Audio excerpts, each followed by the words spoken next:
OBC ಸಲಹಾ ಮಂಡಳಿಯಲ್ಲಿ ಸಿಎಂಗೆ ಸ್ಥಾನ ಕೊಟ್ಟ ವಿಚಾರಕ್ಕೆ ಸಂಬಂಧಪಟ್ಟಂತೆ ಕೂಡ ಡಿಸಿಎಂ ಡಿಕೆ ಶಿವಕುಮಾರ್ ಪ್ರತಿಕ್ರಿಯೆಯನ್ನು ಕೊಟ್ಟಿದ್ದಾರೆ.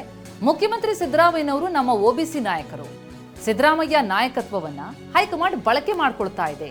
ಇದು ದೆಹಲಿಯಲ್ಲಿ ಉಪಮುಖ್ಯಮಂತ್ರಿ ಡಿಕೆ ಶಿವಕುಮಾರ್ ಅವರ ರಿಯಾಕ್ಷನ್.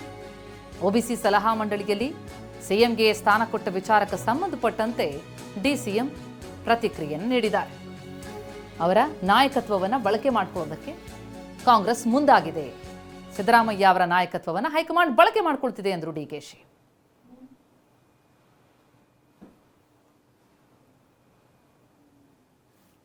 ಮುಖ್ಯಮಂತ್ರಿ ಸಿದ್ದರಾಮಯ್ಯನವರನ್ನ ಈಗ ಒಬಿಸಿ ಸಲಹಾ ಮಂಡಳಿಯ ಸದಸ್ಯರನ್ನಾಗಿ ನೇಮಿಸಲಾಗಿದೆ. ಆ ಕಮಿಟಿಯಲ್ಲಿ ಅವರು ಕೂಡ ಇದ್ದಾರೆ. ಆ ವಿಚಾರಕ್ಕೆ ಡಿಸಿಎಂ ಪ್ರತಿಕ್ರಿಯೆ ಕೊಟ್ಟಿದ್ದಾರೆ. ಇನ್ನು ಮತ್ತೊಂದು ಕಡೆ ಸಚಿವರ ಕಾರ್ಯವೈಖರಿಯ ಬಗ್ಗೆ ಶಾಸಕರು ಅಸಮಾಧಾನವನ್ನ ತೋಡ್ಕೊಂಡಿದ್ದಾರೆ. ಸುರ್ಜೇವಾಲಾ ಅವರ ಮುಂದೆ ಕೆಲ ಶಾಸಕರು ಏನೇನು ಸಮಸ್ಯೆಗಳಾಗ್ತಿದೆ ಅನ್ನೋದ್ರ ಬಗ್ಗೆ ಬಾಯ್ಬಿಟ್ಟಿದ್ದಾರೆ. ಸಚಿವರ ಬಗ್ಗೆ ಸುರ್ಜೇವಾಲಾ ಮುಂದೆ ಕೆಲ ಶಾಸಕರು ಆಕ್ಷೇಪವನ್ನ ಎತ್ತಿದ್ದಾರೆ. ದೂರು ದುಮ್ಮಾನ ಲಿಖಿತ ರೂಪದಲ್ಲಿ ನೀಡುವಂತೆ ಸುರ್ಜೇವಾಲಾ ಅವರು ಶಾಸಕರಿಗೆ ಸೂಚನೆಯನ್ನ ಕೊಟ್ಟಿದ್ದಾರೆ. ಸಚಿವರ ಕಾರ್ಯವೈಖರಿಯ ಬಗ್ಗೆ ಕೆಲ ಶಾಸಕರಿಗೆ ತೃಪ್ತಿ ಇಲ್ಲ, ಸರಿಯಾಗಿ ಸಚಿವರು ಸ್ಪಂದಿಸ್ತಾ ಇಲ್ಲ ಅನ್ನೋ ಆರೋಪಗಳು ಕೂಡ ಕೇಳಿ ಬರ್ತಾ ಇದೆ.